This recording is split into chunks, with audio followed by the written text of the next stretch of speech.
Pada suatu hari, Jil, buang sampah yang benar dong. Ngapain sih kan sudah terlanjur? Udah lah, aku kasih tahu Jil nanti aja. di perpustakaan Jill kembali melakukan hal tidak terduga.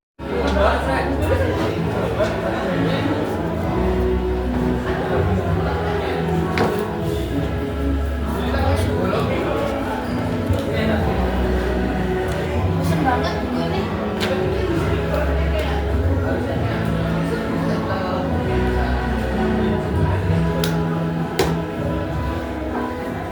Sil, kamu gak beresin ini apa? Hah? Ngapain? Kan bukan perpustakaanku. Ini kan kamu harus tanggung jawab. Udah ambil semua ini. Yo, gak usah pasti ada bunga atau berkali. Angel pun membersihkan kekacauan yang Jill buat.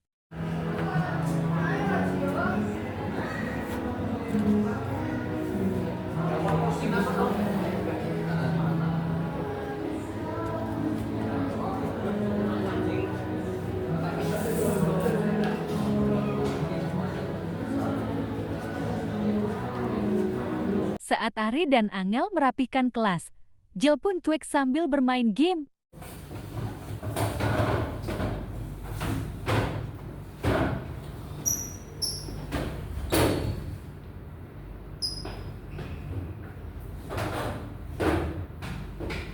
Jill pun mengkritik Angel dan Ari yang sedang membersihkan kelas. Tuh, kalian ngapain sih bersih-bersih sekarang? Kan bisa tunggu aja cleaning service. Santai dikit lah. Ya ampun Jil, kalau bisa kita kerjain sendiri, kenapa harus nunggu orang lain? Iya, daripada nunggu lama, mending kita beresin sekarang aja. Kalau kelasnya rapi kan enak buat belajarnya. Malah, kayak kalian belajarnya serius aja.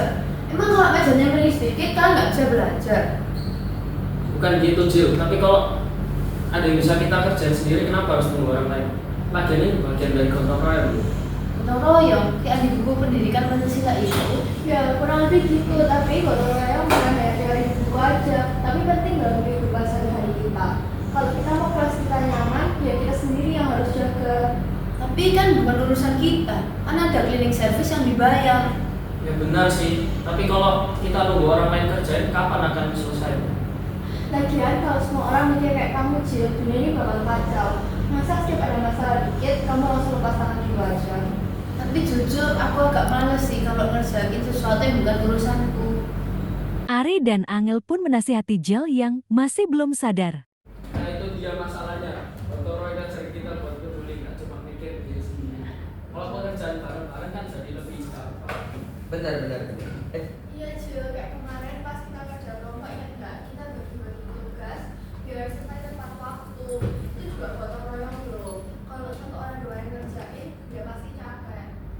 Iya sih, kalau kita semua bekerja pasti lebih gampang.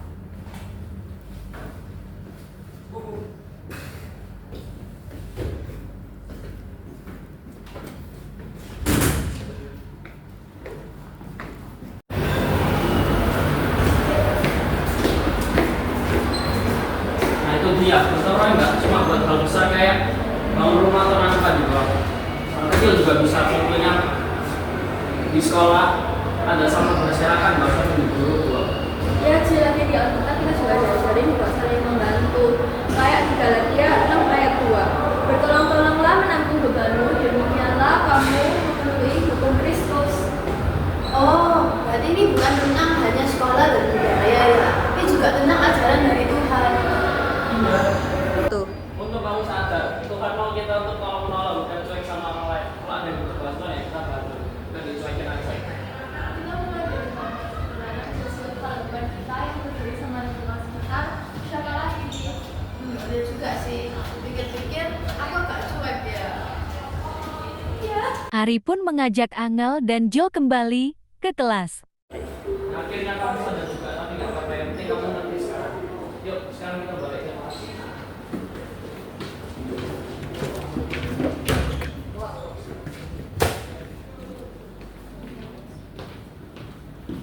Angel pun mengajak Ari dan Jill untuk merapikan meja bersama. Yuk, sekarang bantu kita dorong mejanya. Kalau kita bertiga kan pasti lebih gampang. Yaudah, dan nanti beliin aku air ya, aku udah capek nih. lagi. Bisa aja kamu. Yaudah kita dong ini aja yuk. Ayo kita selesaiin beres-beresnya. Kalau kelasnya rapi kan enak buat belajarnya. Ayo.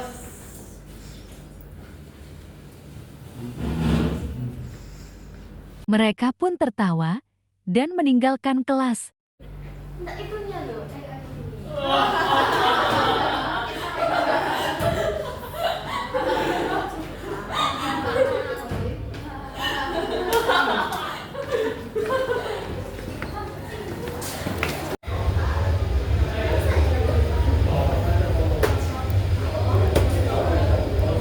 Aku lagi mau buka-bukaan buku perpustakaan biar bukunya nggak berserakan lagi. Ayo kita bareng-bareng bersihin. Kalau bukan kita, siapa lagi? Iya deh, mulai sekarang aku nggak akan membuang sampah sembarangan lagi. Dan jaga kebersihan bareng-bareng.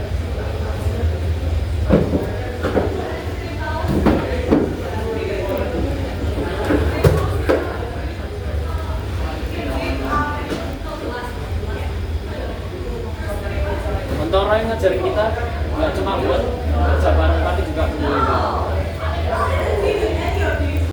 pesan moral. Mentoro yang bukan hanya bagian dari budaya, tetapi juga nilai yang diajarkan dalam Alkitab.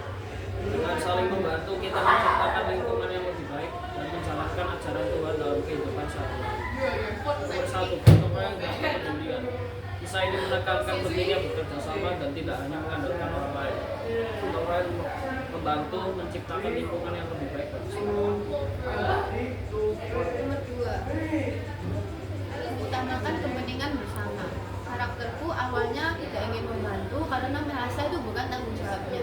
Namun ia akhirnya menyadari bahwa bekerja sama demi kepentingan bersama adalah hal yang baik dan besar. Nomor 3, ajaran kasih dan tolong-menolong dalam iman. Karakter saya mengingatkan bahwa gotong royong bukan hanya budaya, tetapi juga ajaran dalam Alkitab. Ini mengajarkan kita untuk peduli terhadap sesama dan tidak bersikap egois.